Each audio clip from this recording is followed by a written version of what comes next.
সালাম আলাইকুম হুজুর। ওয়ালাইকুম আসসালাম। কি ব্যাপার এরকম অসময়ে আমার এখানে? হ্যাঁ আমি হুজুর। এই তো সভাপতি সাহেব, এরকম অসময়ে যে আমার বাসায় আসলেন। হ্যাঁ আপনার কাছে আইছি কারণ আপনার তো বেতন দেওয়ার সময় হয়েছে। হ্যাঁ, বসেন বসেন, বসে কথা বলুন। বসার কোনো অসুবিধা নাই, আপনার বেতনটা দিতে আইছি আর কি। জি অবশ্যই। এই যে আপনার বেতন, বেতনটা। আচ্ছা ঠিক আছে, কিন্তু এখানে 4,000 টাকা কেন সভাপতি সাহেব, আর বাকি 8,000 টাকা কোথায়? 8,000 কিসের? আপনি তো আমাকে বলেছেন যে 12,000 টাকা দেবেন, আর 12,000 টাকার কথা বলে আপনি সবার কাছে টাকা তুলেছেন মসজিদ থেকে। আপনি 12,000 টাকা তুলে আমাকে 4,000 টাকা কেন দিচ্ছেন? আপনার তো 4,000 টাকা আমার সাথে কথা, ঠিক আছে? তা আমি তো 4,000 আপনার দিয়ে দিলাম।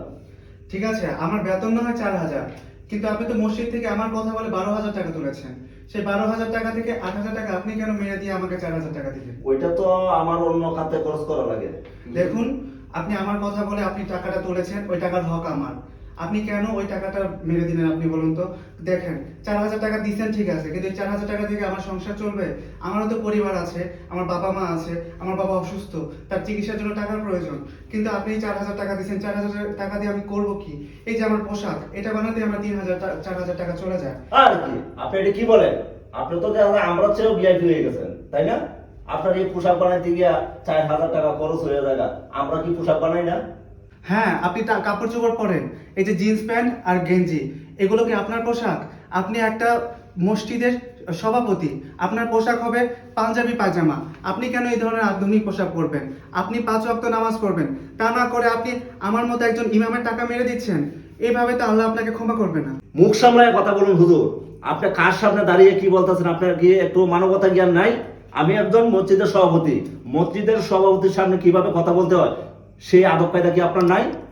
আপনার কি সেই শিক্ষা যোগ্যতা নাই? আপনি কি বলছেন আমাকে? হ্যাঁ, আমি যেটা বলছি আপনার উপর সম্মান রেখেই বলছি। আপনি যেটা করছেন একদম ঠিক করছেন না, আপনি আমার সাথে অন্যায় করছেন। আপনি এই কয়টা টাকা দিয়েছেন, এই টাকাতে থেকে আমার সংসার চলবে? আপনি আপনার একবার বিবেককে প্রশ্ন করে দেখুন, এই 4,000 টাকা দিয়ে কারো সংসার চলে কিনা। আমি কি করবো এবার আপনি আমাকে বলে দিন। হুজুর আপনার এটা কি বলতেছে? আমি ইচ্ছা করলে আপনাকে আমি কি করতে পারি জানেন?